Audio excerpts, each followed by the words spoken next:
The windstorm rolled across the plains long before the sun disappeared behind the distant ridgelines. It swept over the dry grass in waves, rattling the windowpanes of the old Rickman ranch and carrying the bite of early winter.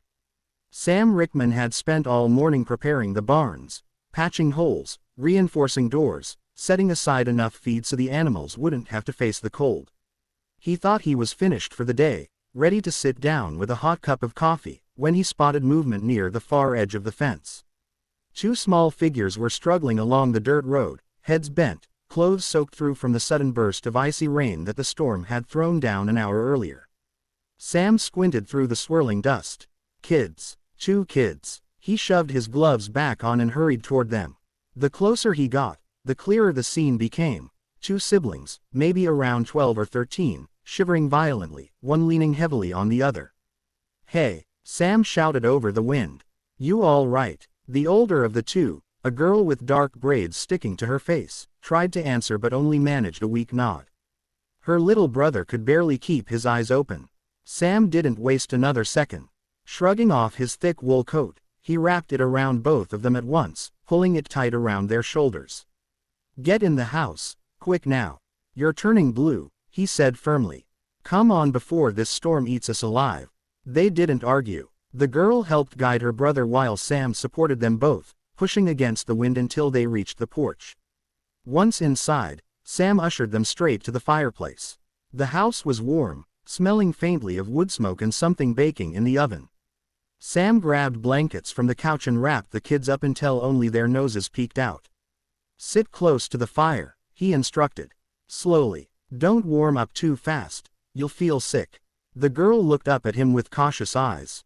"Thank you, sir." "Name's Sam," he corrected gently.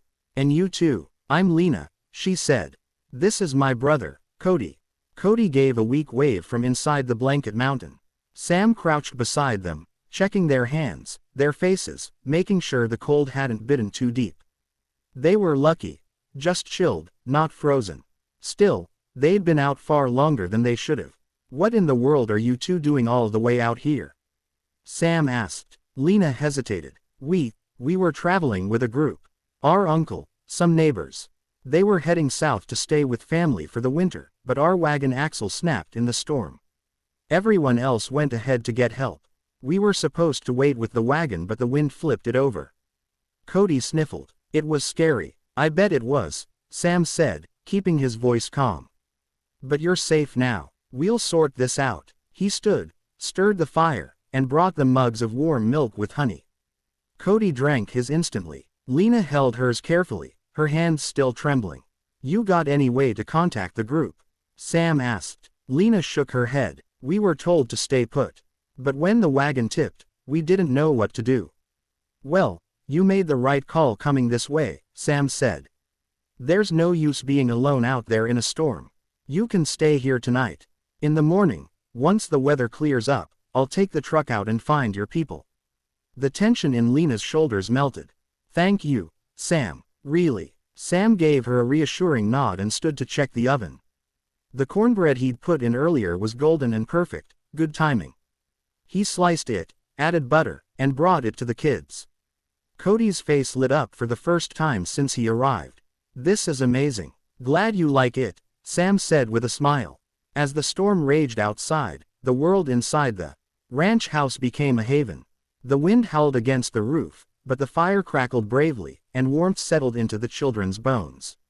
They talked a little, mostly Cody, once he wasn't shivering so hard, about the family dog they'd left behind, about how long the journey south was supposed to be, about how Lena was afraid their uncle would think she'd led them the wrong way. "You kept your brother alive through a storm," Sam said. "Nobody's going to blame you for that." Lena blinked, surprised at the kindness. Cody soon fell asleep on the couch, blanket tucked up to his chin. Lena felt her own eyelids getting heavy. "You can rest," Sam told her quietly. "I'll keep the fire going." She hesitated. "You won't leave us." "Not a chance." By morning, the sky was clear and the air calm. The storm had passed, leaving the plains sparkling with frost. Sam packed the truck with supplies, blankets, and extra food, and the three of them set off to find the traveling group. It didn't take long. The family had doubled back the moment the wind died down. Lena and Cody ran to their uncle, who nearly cried with relief when he saw them safe. Sam nodded to the man. "They're brave kids. You've raised them well." The uncle shook his hand. "Thank you. We owe you more than we can ever repay." Sam simply tipped his hat. "Just glad I was close enough when they needed help." As he drove back to his ranch, the sun warming the cold horizon, Sam felt a quiet satisfaction. Sometimes, in the wide emptiness of the plains, the smallest act, like throwing your coat over a pair of freezing kids, could change everything.